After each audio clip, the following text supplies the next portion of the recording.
नमस्कार, मैं हूं संजय पाठक और आप देख रहे हैं प्रेस 15। उत्तराखंड में महिला सुरक्षा लगातार सवालों के घेरे में है। शायद ही ऐसा कोई गांव है, शायद ही कोई ऐसा शहर है जहां पर बेटियों और महिलाओं के साथ अपराध नहीं हो रहे हैं। ऐसे में उत्तराखंड का शासन गंभीर है और महिला सुरक्षा जैसे मुद्दे पर लगातार काम हो रहा है। इस वक्त मैं हल्द्वानी में मौजूद हूँ और मेरे साथ बेहद खास मेहमान मौजूद हैं जिन पर पिछले 1.5 महीने से जिम्मेदारी थी कि वो हल्द्वानी के तमाम स्कूलों में जाएं जहां पर छात्राएं पढ़ती हैं और वो किस तरीके से स्कूल के आने जाने में जो घटनाएं घटती हैं, जो वो देखती हैं, उन्हें वो बताएं ताकि वो रिपोर्ट फिर शासन स्तर तक पहुंचे और उसके बाद निर्णय ले सकें। मेरे साथ इस वक्त बेहद खास मेहमान हल्द्वानी की सिटी मजिस्ट्रेट जो रह चुकी हैं और वर्तमान में ITI की अपर निदेशक हैं ऋचा सिंह, उनसे बात करते हैं। मैम, सबसे पहले तो बहुत बहुत स्वागत है आपको। धन्यवाद आपको। मैम, ये बताइए, लगातार हल्द्वानी में 1.5 महीने से आपके नेतृत्व में जिला प्रशासन ने एक जिम्मेदारी आपको दी है कि आप स्कूलों में जाएं और उसके बाद बेटियों से उनका फीडबैक लें कि सुरक्षा को लेकर किस तरीके का आपका 1.5 महीने का जो अनुभव है वो आप बताएं। किस तरीके से आप बच्चियों ने आपको बताया और उसके बाद फिर आपने बच्चियों को उसके लिए बेहतर उपाय बताए। देखिए, माननीय मुख्यमंत्री जी के दिशा निर्देश के क्रम में जिला प्रशासन ने एक टीम बनाई और उस टीम में बाल विकास के अधिकारी, प्रोबेशन विभाग के अधिकारी, शिक्षा विभाग के अधिकारी, चिकित्सा विभाग, पुलिस विभाग और मैं एडिशनल डायरेक्टर ITI, हम सब लोग जो महिला अधिकारी थी उनकी टीम थी। इनको निर्देश हम लोगों को दिया गया कि हम बच्चियों के बीच में जाएं और उनसे बात करें। और बात का विषय ये था कि आपने भी देखा कि कोलकाता में जो घटना हुई इसके बारे में पूरा देश परिचित है और अन्य जगहों पे भी जो घटनाएं कभी कभी महिला सुरक्षा को लेकर जो हुई हैं उस पर हम सीधे बच्चियों से बात करें कि कहीं ऐसी उनके दिमाग में ऐसी कोई जगह तो नहीं है जहाँ से निकलने में उनको कभी भय लगता हो। तो जब हमने बच्चियों से बात करी तो हमने कुछ स्थान इसमें चिन्हित किए। ये स्थान चिन्हित करते समय हम ऐसा भी नहीं कर सकते हैं कि उन जगह पर कोई घटना घटित हुई हो। उन जगहों पे घटना घटित नहीं हुई है, लेकिन कभी अंधेरे के कारण उनको डर लग रहा है। तो हमें तरह तरह के फीडबैक मिले, जैसे बच्चियों ने बताया कि इस पार्क के पास अंधेरा है या उनके घर की इस गली में अंधेरा है जिसके कारण उनको वहाँ से आने जाने में डर लगता है। इसके अलावा इस जो खाली पड़ा हुआ प्लॉट है इसमें कई तरीके के ऐसे लोग बैठे रहते हैं और ताश खेलते रहते हैं या कोई किसी तरीके का नशा रात के अंधेरे में करते हैं, तो हमें आने जाने में डर लगता है। तो हमने बच्चों से बात करके उन सब चीज़ों को चिन्हित किया। और इसके साथ ही हमें बच्चियों ने बताया कि जब वो ऑटो पकड़ती हैं, ऑटो स्टैंड पे जाती हैं, कभी कभी ऑटो में ये नहीं पता चल पाता कि वो ऑटो ड्राइवर है या कोई अन्य व्यक्ति है क्योंकि उसका कोई ड्रेस कोड नहीं है। तो जब ये सारा फीडबैक हम लोगों की जो टीम ने लगभग हम लोग अभी 45 स्कूल कवर कर चुके हैं, ये सारा फीडबैक हमने जिला प्रशासन को दिया और उस पर विभिन्न तरीके की SOP विभागों के लिए जारी की गई है, जिसमें इसमें शिक्षा विभाग के लिए आदेशित किया गया है कि वो हेल्पलाइन नंबर विभिन्न स्कूलों में लगाए। बच्चियों को हेल्पलाइन नंबर पता होने चाहिए। इसके साथ ही RTO डिपार्टमेंट और पुलिस प्रशासन के लिए किया गया है कि जो ऑटो चालक हैं उनके लिए एक ड्रेस कोड हो, आई कार्ड हो, उनके ऑटो पे हेल्पलाइन नंबर लिखे हों, जिससे कि बच्चियां वहाँ बिना भय के उन वाहनों से सफ़र कर सकें। इसके लिए पुलिस विभाग को जहाँ जहाँ बच्चियों ने जो खाली पड़े हुए प्लॉट हैं, जहाँ बताया गतिविधियाँ ऐसी हो रही हैं, उनकी पेट्रोलिंग कर सकें, वहाँ पे छापे पड़ सकें। और इसमें पुलिस प्रशासन की टीम ने लगातार जो बच्चियों ने स्थान बताए कि ये फास्ट फूड का ठेला है, यहाँ लोग खुलेआम शराब पीते हैं, उन जगहों को जब हमने चिन्हित करके आगे बताया तो अगले दिन ही प्रशासन की टीम ने वहाँ से उन अवैध गतिविधियों को रोका। तो इस सारी कार्यशाला का उद्देश्य ये था कि सीधे हम बच्चों से जाकर बात करें कि उन्हें कहाँ पे समस्या आ रही है और समय रहते ही हम उन चीज़ों को कंट्रोल कर पाएँ। तो विभिन्न जो SOP आई हैं उसके माध्यम से हम एक भयमुक्त वातावरण की तरफ हल्द्वानी में बढ़ रहे हैं। और कल चीफ सेक्रेटरी मैम ने जब हमारा ये हल्द्वानी का जो ये मॉडल था नैनीताल जनपद का, उसका प्रेजेंटेशन देखा, उसके बाद इन्होंने इसको आगे लागू करने की बात कही है। साथ ही उन्होंने 2 दिशा निर्देश और भी दिए हैं कि हम इसमें घरेलू हिंसा पर भी बच्चों से बात करें। इसके साथ ही बाल विवाह के बारे में भी बच्चों को जागरूक करें और उनसे बात करें। पर इन सारे वर्कशॉप का उद्देश्य एक ही है कि हम इसमें महिला सुरक्षा को लेकर लोगों को भी जागरूक कर पाएँ, बच्चों से बात करके उनको एक भयमुक्त वातावरण दे पाएँ। मेरे साथ ऋचा सिंह मैडम थी जो बता रही थी किस तरीके से अब हल्द्वानी का जो ये प्लान पिछले 1.5 महीने से स्कूलों में चल रहा है, अब उत्तराखंड के तमाम जो 13 ज़िले हैं उनमें ये लागू होगा। इसकी SOP जारी की जाएगी क्योंकि मुख्य सचिव राधा रतूड़ी जी वो यहाँ नैनीताल के दौरे पे थी, उन्होंने इस पर चर्चा की। मेरे साथ इस वक्त बातचीत के लिए बाल विकास परियोजना अधिकारी शिल्पा जोशी जी हैं। मैम, ये बताइए, नवरात्रि का समय चल रहा है, देश भर में माता की पूजा हो रही है, माँ के रूप को सब याद कर रहे हैं, प्रार्थना कर रहे हैं। लेकिन महिला अपराध जैसी बात आप देखती हैं, छोटी छोटी बच्चियाँ स्कूल में जाती हैं, शिक्षक उनके साथ ऐसा व्यवहार कर रहे हैं।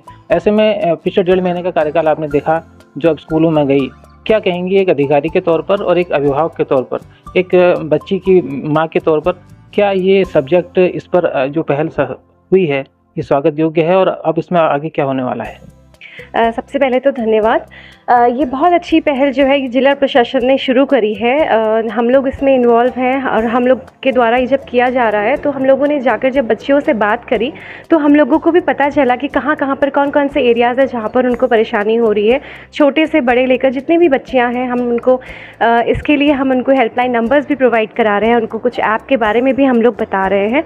तो इसका जो सीधा सीधा जो इसका जो संबंध है वो इसी बात से है कि हम ऐसा वातावरण क्रिएट करें कि जिसमें जो बच्चियां हैं वो ऐसे माहौल में रहें कि वो अच्छे से आ जा सके, उनको डर ना लगे कहीं पर भी जाने के लिए।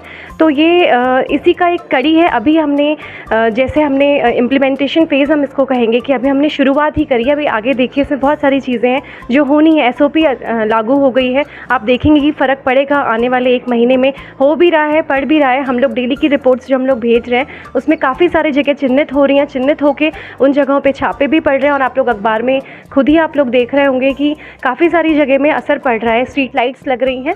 तो यही है, धीरे धीरे चेंजेस आते हैं। तो अभी ये बहुत अच्छी शुरुआत है जो होपफुली पूरे स्टेट में लगेगी, तो पूरे स्टेट की जो लड़कियां हैं उनको इसका फ़ायदा दिखेगा। धन्यवाद। मेरे साथ देखिए ये 5 नवरात्रि का अवसर है और 5 देवियों का स्वरूप है जिन पर ये जिम्मेदारी है कि वो बेटियों की सुरक्षा को सुनिश्चित करेंगी और आने वाले समय में जो बेटियां स्कूलों में जा रही हैं या सड़क पर निकल रही हैं, महिलाएं हैं, वो सब एक सुरक्षित वातावरण में जी सकें। मेरे साथ उस वक्त जिला कार्यक्रम अधिकारी अनुराधा बिष्ट मौजूद हैं, आइए उनसे बात करते हैं। मैम ये बताइए 1.5 महीने का जो आपने स्कूलों में सर्वे किया है, क्या कुछ निकल के आया है? क्या आपको लगता है कि इसकी ज़रूरत समाज में थी और हमने देरी कर दी? किस तरीके से आप बताएंगी, क्या प्रशासन को ये एक्शन लेना चाहिए था पहले भी और अब ये ले रहे हैं, लेकिन फिलहाल आपने क्या पाया? क्या मैंने ये पाया है कि महिला सुरक्षा एक विशेष मुद्दा तो है ही, एक चुनौती भी है। और महिला सुरक्षा केवल एक ही डिपार्टमेंट की जिम्मेदारी, मात्र पुलिस विभाग की जिम्मेदारी से ही पूर्ण नहीं हो सकती। इसमें जब हमने विभिन्न विद्यालयों में कार्यशालाएं करी तो ये लगा कि महिला सुरक्षा जैसा गंभीर मुद्दा विभिन्न विभागों की एक संयुक्त कार्य योजना बना के ही संभव इसमें हम कर सकते हैं। इसलिए इसमें एक SOP जिला प्रशासन की तरफ से तैयार की गई और जो इतनी सराहनीय जो SOP बनी है, संभव तो जैसे अभी मैम ने बताया कि ये पूरे स्टेट में लागू होने की बात हुई है, तो एक जो संयुक्त कार्य योजना है ये महिला सुरक्षा के लिए बहुत कारगर सिद्ध होगी, जो आने वाले समय में आपको दिखाई देगा। मेरे साथ इस वक्त शिक्षा विभाग से यशोदा शाह हैं। मैडम ये बताइए, आप शिक्षा विभाग से हैं, हल्द्वानी में हमने पिछले 2 महीने में देखा 2 वाक़या आए। स्कूल के शिक्षक ही ऐसे काम कर रहे हैं अपनी छात्राओं के साथ, छोटी बच्ची उम्र की बच्ची के साथ। ये एक चिंताजनक विषय है जिन पर माँ बाप पूरा भरोसा करते हैं, अपने बच्चों को नौनिहालों, कलेजे के टुकड़ों को स्कूल भेजते हैं। लेकिन स्कूलों में इस तरीके से जो चीज़ें सामने आई, उसके बाद बाल संरक्षण आयोग की जो डॉक्टर गीता कपूर हैं उनका भी हल्द्वानी में दौरा हुआ। लेकिन एक जो उन्होंने अपनी बात में गीता कपूर ने कही कि जिस स्कूल में जो आरोपी शिक्षक था वहाँ के जो प्रिंसिपल हैं उन तक को है उसकी जानकारी नहीं थी, यानी कि जो हेल्पलाइन नंबर्स हैं प्रिंसिपल तक को ये जानकारी नहीं है। तो ऐसे में आप बताइए किस तरीके से शिक्षा विभाग जो स्कूल्स हैं उनको आप लोगों ने निर्देशित किया है और आगे वो किस तरीके से ये सुनिश्चित करेंगे कि हल्द्वानी की जो तमाम स्कूल्स हैं उनमें बेटियां या और बेटे दोनों सुरक्षित रहेंगे? जी धन्यवाद। इसके लिए हम हर 45 स्कूल में जब हम दौरे करने गए थे, बच्चों से हमने बातें करी, तो हम हर स्कूल में जाके हेल्पलाइन नंबर प्रोवाइड कर रहे हैं और एक एक बच्चों से लिखवा रहे हैं। और हर स्कूल में ये गाइडलाइन गई है कि ये जो हेल्पलाइन नंबर हैं वो सब स्कूल में इसे टैग कर ले, इसको बुलेटिन बोर्ड में बना के रखें, ताकि बच्चे जब भी असुरक्षित फील करें तो बच्चे उस हेल्पलाइन नंबर का यूज़ करें और अपने को सेव करें।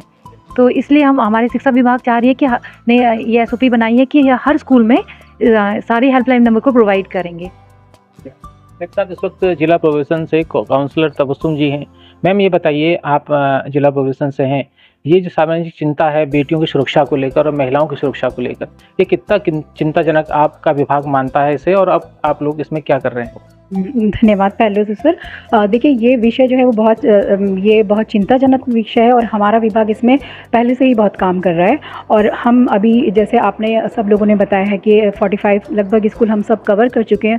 हमारी टीम भी कई स्कूलों में गई है और हमने बहुत सारे बच्चों से इंटरेक्शन किया और उन छात्राओं को हमने मार्गदर्शन भी दिया और उनको मोटिवेट भी किया कि अगर ऐसी सिचुएशन होती है तो आपको किस तरह से स्टैंड लेना चाहिए। और हमने बच्चों को जागरूक भी किया जिस तरह से कि पॉक्सो एक्ट के बारे में जानकारी दी है, बाल श्रम के बारे में और बाल मजदूरी के बारे में। और इससे हमारा जो विभाग है उसमें हमारी चाइल्डलाइंस में काम पहले से भी कर रही है और वो हर स्कूल में जाके कैंपेन भी करती हैं। तो इसमें अलग अलग विषय को लेकर जागरूकता अभियान चलाया जा रहा है। और क्योंकि अब हमें मौका मिल रहा है स्कूल में जाने के लिए तो जहाँ पर ज़रूरत हो रही है बच्चों की काउंसलिंग भी की जा रही है जिससे कि उनका मनोबल बढ़ाया जाए और वो अपना आप को सेफ फील कर सकें। Thank you.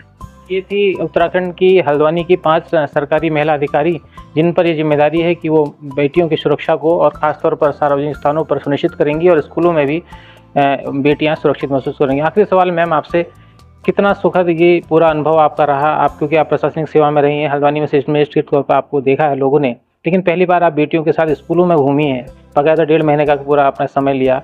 क्या कहेंगी, ये एक सुखद तस्वीर है हल्द्वानी के लोगों के लिए और पूरे प्रदेश के लोगों के लिए? बिल्कुल, हम ये कह सकते हैं कि एक महिला अधिकारी होने के नाते और मेरी भी बेटी है उसके अगर हम पक्ष से सोचें तो एक बहुत अच्छी पहल है कि बच्चियां को ऐसा कोई पटल नहीं मिलता है कि जहां वो जाकर अपनी बात कर पाएँ और कह पाएँ। तो हम जब स्कूलों में गए तो हमें एक अच्छा अनुभव हुआ कि हमने उनसे सीधे बात करी। और मैंने जैसा पहले भी कहा है कि कोई ज़रूरी नहीं कि कोई घटना हुई ही हो, हम बच्चियों के दिमाग से वो भय भी निकालना चाहते हैं कि अगर वो पार्क में खेलने जा रही है तो उसको किसी भी तरीके से थोड़ा सा भी भय लग रहा हो कि नहीं भई अब अंधेरा हो गया, चलना चाहिए। तो हमें खुशी इस बात की है कि जो हम लोगों ने अपने सुझाव जो बच्चियों को लेकर आगे दिए उस पे इतनी जल्दी SOP भी बन गई, जगह जगह स्ट्रीट लाइट लग गई। बच्चियां हमको अपने मैसेज भेज रही हैं कि मैम आपको हमने बताया था, अब हमारे पास यहाँ स्ट्रीट लाइट लग गई है। मैम इस पार्क में यहाँ लोग बैठे थे, अब ये लोग यहाँ नहीं बैठते हैं, अब हम यहाँ साइकिल चला पा रहे हैं। तो एक सुखद अनुभव है और निश्चित ही सबका उद्देश्य यही है कि एक पूरे प्रदेश में इस तरीके का एक भयमुक्त वातावरण बने। तो माननीय मुख्यमंत्री जी और चीफ सेक्रेटरी मैम की जो ये पहल थी और उस पर हम लोग काम कर रहे हैं, यही हमारे लिए एक सुखद अनुभव है। बिल्कुल, बहुत बहुत धन्यवाद आप सभी का। धन्यवाद बहुत। तो ये थे मेरे साथ हल्द्वानी की 5 महिला अधिकारी जो बता रही थी किस तरीके से उन पर शासन ने एक जिम्मेदारी दी और उस जिम्मेदारी को उन्होंने बखूबी निभाया। हम उम्मीद करते हैं कि हमारा समाज खासतौर पर बेटियों के लिए, महिलाओं के लिए सुरक्षित बने, ताकि हम जो नवरात्रि का पर्व इन दिनों मना रहे हैं, आज चौथा माँ का पर्व है, माँ कुष्मांडा की आराधना हर कोई कर रहा है। ऐसे में हमारा समाज महिलाओं को एक बराबरी का दर्जा दे और बेटियां कम से कम सुरक्षित महसूस करें।